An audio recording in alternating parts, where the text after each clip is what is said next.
Salams and welcome. Thank you for joining me in part number 10 of extracts from the book The Lovers of the Qur'an, those people, the Ahlul Qur'an, those people who love the Qur'an. So the Qur'an, indeed, every religious book has to be read not only with the tongue, the voice and the eyes, but also with the best light that our intellect can supply. I just want to change something there. We go quickly to home. Okay. Has to be read not only with the tongue, the voice and the eyes, but the best light that our intellect can supply. And even more with the truest and purest light which our heart and conscience can give us. It is in this spirit that I would have my readers approach the Quran, by Yusuf Ali Abdullah Yusuf Ali in his book The English Translation and Meaning of the Quran. Right. Furthermore, also by Abdullah Yusuf Ali, we get this extract where he says, all the world's thoughts, all the world's most beautiful languages and literatures are but vehicles for that ineffable message which comes to the heart in rare moments of ecstasy. The soul of mysticism and ecstasy is in the Qur'an.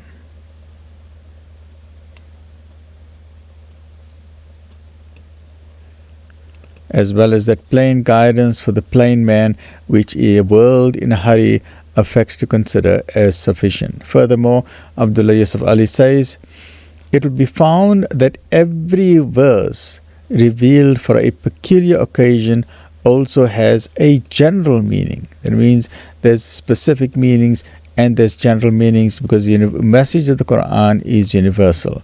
The particular occasion and the particular people concerned have passed away, but the general meaning of the Quran, of the verse of the Quran and its application remain true for all time.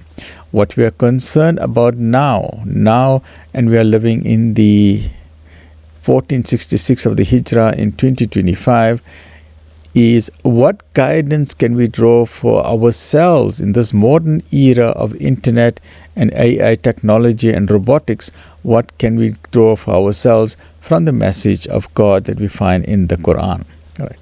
Furthermore, Abdullah Yusuf Ali says, every earnest and reverent student of the Quran, and alhamdulillah, we are all students of the Quran, irrespective of what our level is, as he proceeds with his study, as he or she proceeds with his study, will find with an inward joy,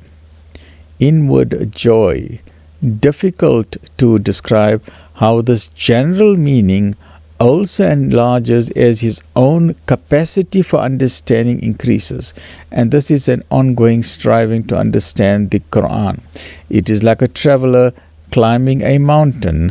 The higher he goes, the further he sees. Furthermore, we read another extract by Yusuf Ali. Read, study and digest the holy book. Very important, right? Read it slowly and let it sink into your heart and your soul. Such study will, like virtue, be its own reward. Alhamdulillah, Allah give us understanding and guidance there, right?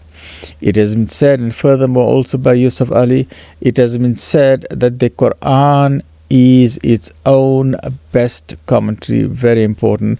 If one part of the Quran explains another part of the Quran, then it is not necessary to go to Hadith or any other books of tafsir. For example, Surah Al-Fatiha says that those whom thou hast favored, and the ulama said in answer to those questions, we asked that who are those who Allah has favored, and we find the answer in the Quran itself in chapter 4, Surah An-Nisa, verse number 69. The Anbiyas, the Siddiqeen, the Shuhada and the Salihin, the prophets, the truthful, the martyrs, and those and the Salihin, the righteous, right? So once the Quran gives its explanation in another part of the Quran, then you don't have to go to Hadith or any other explanation, because the Quran is its own best commentary. As we proceed with the study of the book, we find how true this is. A careful comparison and collation of passages from the Qur'an removes many, many difficulties, right? So that brings us, we end today's episode. Join me in the next. This we finished episode number 10. And now we'll be going to episode number 11. Stay well, look after yourself. Alhamdulillahi Rabbil Alameen. Ameen Ya Rabbil Alameen.